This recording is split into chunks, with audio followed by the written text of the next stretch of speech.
Salut à tous et bienvenue sur la Parasito avec Céline. Dans cette vidéo, on va parler d'une nouvelle espèce platelmente parasite de l'homme qui fait partie des trématodes et précisément des douves.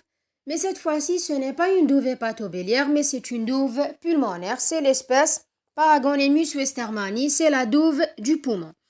Le Paragonemus westermani est un platelmente hermaphrodite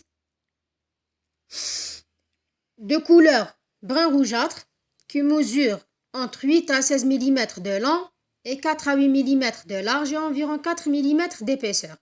Sa forme ressemble à un grain de café avec deux faces où une face est plate tandis que l'autre est convexe. Sa surface est recouverte de petites épines qui lui donnent un aspect écailleux et il possède deux ventouses, une ventouse buccale et une ventouse ventrale de taille similaire. Et ses sécomes digestifs sont fluxueux.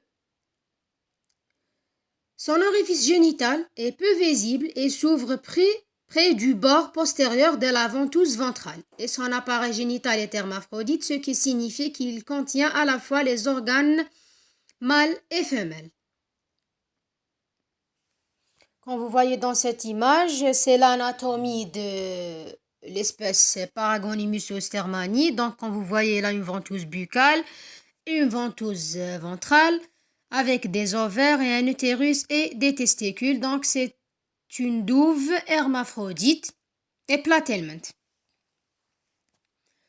Ce petit ver parasite se trouve en Asie, mais aussi en Afrique et en Amérique latine.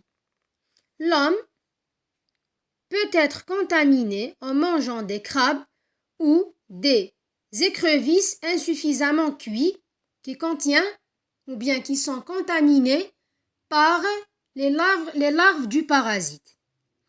Chez la personne infectée, le parasite provoque des symptômes respiratoires comme la toux, parfois accompagnée de sang, des douleurs thoraciques, de la fatigue et une perte de poids. Dans certains cas plus graves, il peut toucher le système nerveux et provoquer des crises d'épilepsie.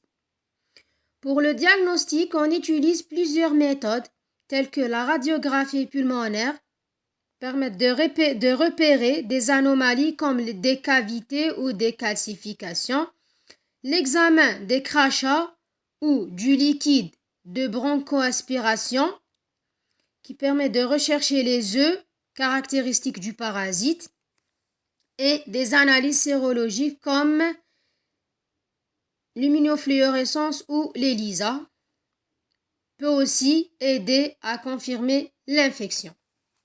On est arrivé à la fin de notre vidéo. Je vous dis merci pour votre attention et à très bientôt pour notre prochaine vidéo.